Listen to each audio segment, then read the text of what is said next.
sono i testi di canzoni, di tante canzoni che noi cantiamo. Tieni. Pablito, fai tu che lode quando vuoi. Ciao, mi chiamo Valerio Cipri, detto anche Lode. Sono uno dei componenti del Gerosso, uno di quelli che ha iniziato il Gerosso 54 anni fa. E nel Gerosso ho suonato la chitarra per tanto tempo e sono uno scrittore e compositore, più scrittore. Il Gerosso aveva ricevuto da Chiara Lubich una missione, portare attraverso la musica il messaggio dell'unità. Una caratteristica nostra è stata sempre di raccontare la nostra vita, quindi quello che noi raccontiamo nelle canzoni sono esperienze vissute.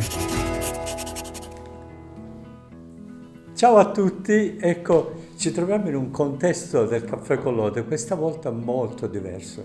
Siamo nella sala di riunione del Gerosso, qui potete vedere il contesto attorno a me, quasi tutti i membri del Gerosso, altri sono collegati per via Zoom. Ecco, li salutiamo, ciao Valerio, ciao Tomek. Ecco, e oggi vi racconterò di una canzone molto particolare. Una canzone che si intitola Se un giorno. Io non immaginavo che con questa canzone mi sarebbero successe tante situazioni che adesso vado a raccontarvi. Ci troviamo niente meno che a Milano, nella casa di uno dei cantanti più famosi del Gerosso, Mario Desiati, e vicino allo stadio di San Siro, questo forse avete sentito dire. E mi avevano riservato una stanzetta sul piano superiore dove io potevo riposare, leggere così. E difatti mi è capitato un giornale davanti, sapete, uno di quelli questi che prendono una notizia, magari piccola piccola, mettono la lente di ingrandimento e la fanno diventare grande, la fanno diventare una cosa scandalistica, qualcosa che può un pochettino far polemizzare la gente, farli inorridire per la notizia che c'è stato. E difatti la notizia era molto seria, molto forte, una cosa che mi ha molto colpito perché veniva su per giù così. Un grande teologo cattolico, dopo anni di servizio nella Chiesa, rinnega l'esistenza di Dio. Ora, com'è possibile? Cioè, è stata una cosa molto... E difatti metteva anche il nome di questo teologo. Allora sono rimasto veramente scioccato perché mi dicevo dentro, io non ho letto il libro dove lui attestava questa sua convinzione, però io mi domandavo, ma com'è possibile che uno dopo tanti anni che ha studiato la dottrina, proprio i cardini anche della fede, se n'era anche nutrito, no, l'aveva approfondito, non solo, l'aveva divulgato, aveva scritto dei libri, aveva fatto delle prediche, magari aveva convinto tanta gente sull'esistenza di Dio, e adesso diceva non ci credo, cioè Dio non esiste. La cosa onestamente mi ha scioccato, perché ho detto ma non è possibile. Però poi, sapete com'è? Ti viene da fare un esame di coscienza e tu dici, ma se un giorno anch'io mi trovassi in questo stato, in cui mi viene un dubbio, ma Dio c'è davvero? Cosa ha significato per me Dio?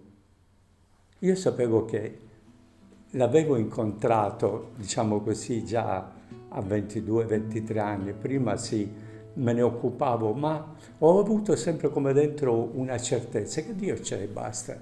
Non l'avevo messo mai in questione perché a casa mia si credeva e io credevo, però ero anche sempre tanto tranquillo su questa questione. Stavolta invece no, dico, caspita, Dio c'è, non c'è, ma io ci credevo, Dio c'è.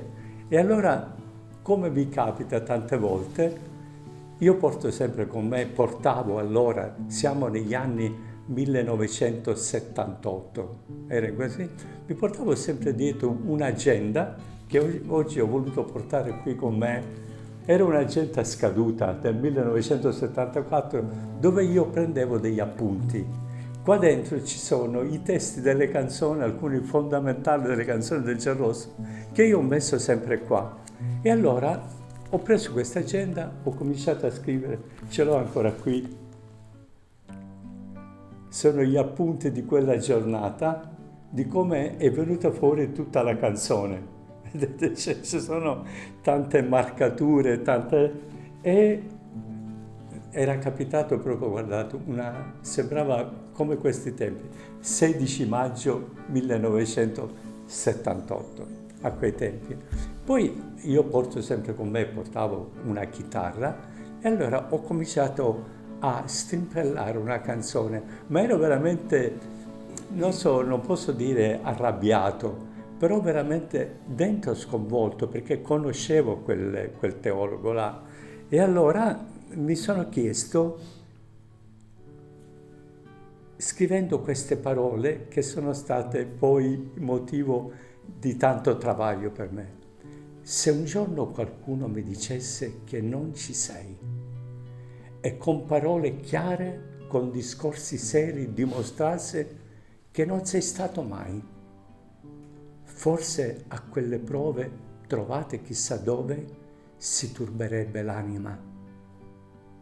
E poi io ero molto impreparato, diciamo così, teologicamente, quindi non è che potevo competere con questo teologo di dire guarda, tu porti questi discorsi e ne porto altri, no? Allora mi sono detto, ma in che cosa può essere basata la mia fede?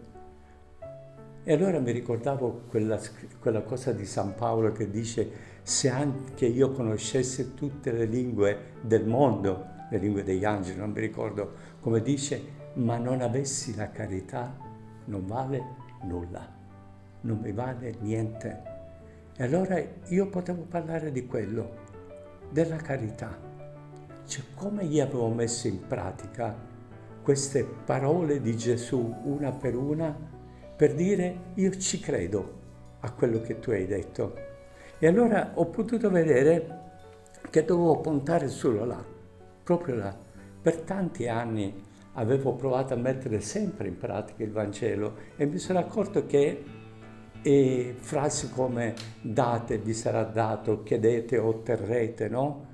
E a chi mi ama mi manifesterò, per me erano diventate frasi vere. Cioè era come un esperimento scientifico in cui io mettendolo in pratica era come mettere la cartina a tornasole, si chiama, che ti dice l'esperienza è giusta. E io constatavo che era così. Cioè quelle parole del Vangelo messe in pratica erano proprio come Gesù l'aveva detto. Questo logicamente aveva molto rafforzato la fede dentro di me. E allora in che cosa mi potevo basare per rispondere a questo teologo? A questa esperienza mia personale. Cioè Dio in quegli anni si era radicato dentro di me così forte che sentivo che anche dei dubbi del genere non mi toccavano. E allora ho scritto, ma poi pensando anche un solo attimo a cosa sei per me, come sei entrato a fare parte della vita mia più intima, io non dubiterei. Forse non saprei spiegarlo con parole, ma toglierti dal cuore per me vorrebbe dire vedere sparire il mondo insieme a te. Questa era la mia convinzione e magari può sembrare come un discorso un pochettino ingenuo, dice però per me era così, cioè io facevo un raffronto con la mia vita, non potevo parlare in quel momento a nome degli altri perché ero io che ero sconvolto così ed era una convinzione come di questa misericordia di Dio che si era radicata dentro ma che era cresciuta su che cosa?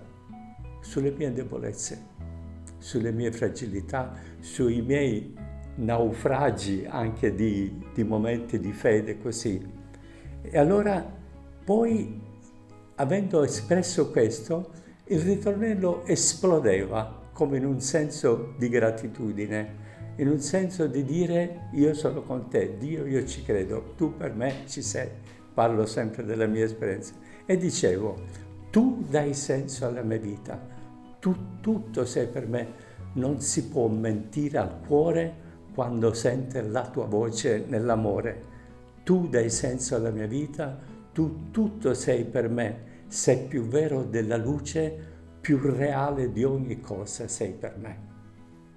Avevo espresso tutta la mia convinzione, avevo fatto tutto e ho presentato poi questa canzone a Mario che era lì perché ero a casa sua.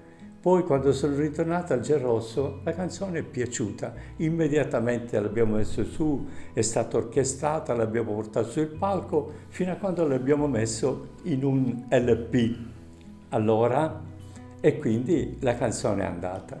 Ma mi è rimasta dentro come un'esperienza molto forte, cioè che nella vita certe domande bisogna farsele. Cioè tante volte noi andiamo avanti con la nostra fede così, perché il carretto, il treno ci ha portati, invece quel momento di riflessione di chiederti, ma io ci credo sul serio che Dio c'è? Se ci credo, sono stato coerente con questa fede? Cioè, l'ho fatta vedere che è valido quello a cui credo? Ed è una cosa molto importante, io lo consiglio a tutti perché è una cosa molto molto forte, molto seria, perché la fede è sempre, come si dice anche nella nostra liturgia, è un mistero di fede. Non si riesce ad approfondire fino in fondo a quello che crediamo, però chiederselo sì.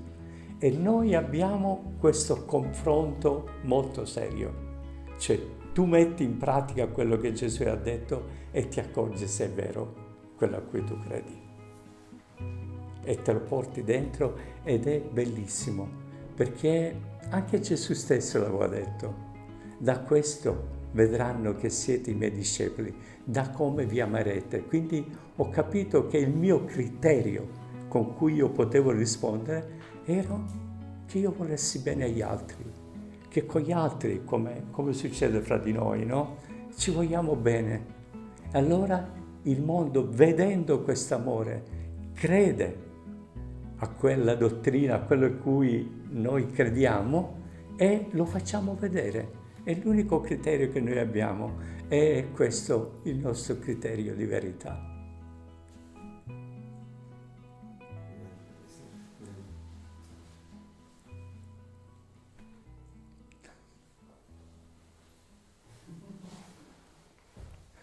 Non siamo stati molto spontanei per finire,